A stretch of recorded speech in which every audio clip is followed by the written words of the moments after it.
So here we are, another Friday, and so another opportunity for us to provide you with an update on all the things that have been going on at Wellspring this past week with respect to our ongoing fight with this coronavirus. And Sean DeFore, our Senior VP and Chief Operating Officer, is with me again by video, so he'll be on in just a moment. But wanted to just start by talking a little bit about some of the things across within the state that have been happening this past week, and probably one of the most significant ones is that the governor last week put out a new executive order that has some direct impact for us, and so we've been working on that and making sure we're ready and are in compliance with those orders, having to do with setting up isolation units and preparing to serve folks who are coming out of the hospitals in certain areas of the state that are struggling with the coronavirus.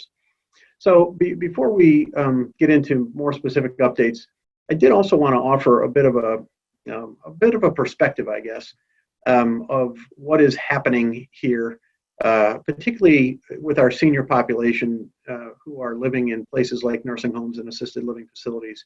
The battle has sort of shifted. The hospital surge, is slowing, which is a good thing. But now those folks are coming into nursing homes and assisted living facilities across the state. And we're seeing numbers rise really across the nation with respect to folks who live in nursing homes and assisted living facilities. And I just want to remind folks or offer this perspective that we've known all along from day one that this virus was particularly challenging and even deadly to frail seniors.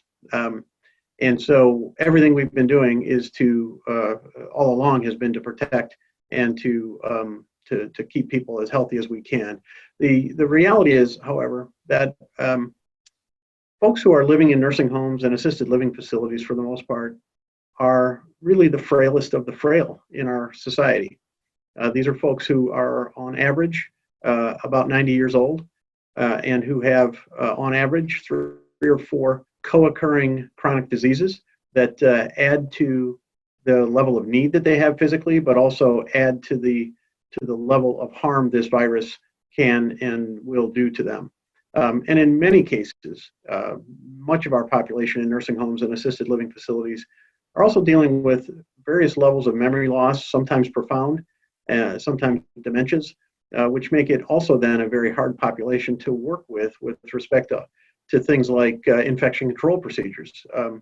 Not touching faces and wearing masks and washing hands are not necessarily instructions that are easily followed in those settings. And so as we think about what's happening in our nursing homes across the nation and even within Wellspring, I just wanted to offer that as sort of a reminder that these are the most vulnerable, and they are frankly very vulnerable. And so those are some of the challenges we've had. So with that said, we've tried to be very transparent as this has unfolded, and we will continue to do that.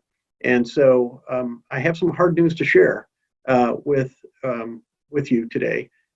We shared a week or so ago that we had begun to see cases, particularly in our Frankenmuth facility, our nursing home, and we have seen those cases really has hit us very hard up there. And so I will report to you that we unfortunately have had to say goodbye to 14 of our residents from that facility. And we've had, in the course of this, over 40 who have tested positive. We have an isolation unit there where we are seeing people recover and return to their rooms from where they came, but nonetheless, hard news to share. And so wanted you to hear that from me and offer a little bit deeper perspective on that. And so, Sean, I'm going to ask you to sort of jump in and talk a little bit about some of the other challenges we're having right now. Yeah, and similarly, hard news, Dave, on our Saginaw Senior Living campus, where we have just under 250 seniors that live with us in our independent living, assisted living, and memory support program. And as you mentioned, in a memory support program, when you're working with residents that are the frailest of the frail with multiple comorbidities and cognitive issues that make it difficult to follow instructions like hand washing and wearing masks, unfortunately, that's where we've seen an outbreak on that Saginaw campus. And similarly, hard news to share, we currently have 5 positive residents in our memory support unit. And sadly, we've had to say goodbye to 6 members of the Wellspring family from that memory support unit, those residents. And I call them family because that's how our staff see them. They've been with us for a long time. We care for them every day. They become like family to us. But those are the hard realities that we're facing. At the same time, we are thankful that in the rest of the campus, in our independent living and assisted living, we have not seen cases outbreak there. We've had just a couple isolated cases. Both of those have been in the hospital for some time, and there's been no further outbreak in those parts of the campus. That's positive. And we have a pretty robust plan of attack that we're executing in our memory support unit to take care of the folks that are there and make sure it doesn't spread further. But this is the challenge of the virus that we're fighting against. And we're fortunate in our Frankenmuth and Saginaw areas to have Dr. Greenwell, who is our medical director and is rounding on both of those campuses on a regular basis and providing direct hands-on medical care, which is so important right now. So we're blessed to have that. Sean, so those are the 2 challenging places for us right now, and taking up a lot of our time and attention. I don't need to tell you that, of course. But there's a lot of other programs and services in Wellspring across the state that we really are blessed to see very little, if any, activity across all the rest of Wellspring. And so give us an update on those programs and how they're doing. Yeah, and I'm really glad to have a chance to talk about some of that other work, Dave, because I feel like sometimes in our sorrow and grief, all of the good stuff that's happening across Wellspring and across the state sometimes gets drowned out. And despite the challenges, for example, in our foster care program, we're continuing to serve, close to 400 kids on any given day in foster care across the state. We've been thankful that we haven't seen nearly any positives in any of our resident staffs or families that we serve in those programs. And in fact, we've seen a record number of people stepping forward saying that they want to become foster families for our kiddos in foster care.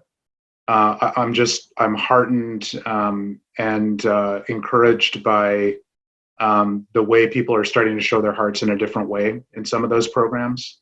We're seeing adoptions get completed virtually.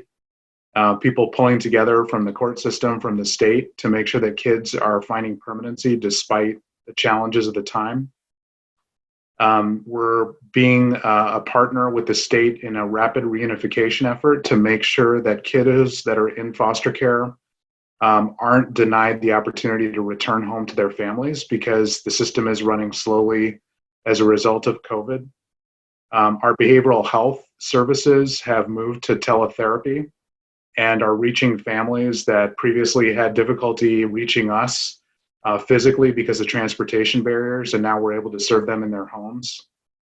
These are just exciting and amazing aspects of our work that continue almost without skipping a beat, despite the challenges. And on top of that, in our home care program, we're starting to see new individuals that we're serving in their homes that are being released from the hospital after recovering from a fight with COVID.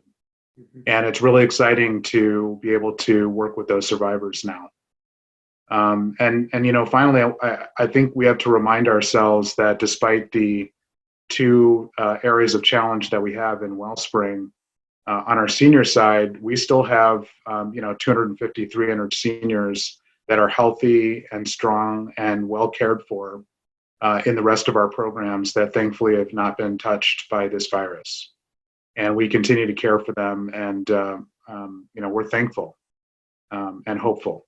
Yeah, thanks for that, Sean. That's a good reminder that while our focus and energy for folks like you and I and a lot of other people are on those areas where we are having the biggest challenge, we're blessed to have great leadership in other places that are doing really important work, and sort of the work of bringing hope to people goes on, and that's how we see our work.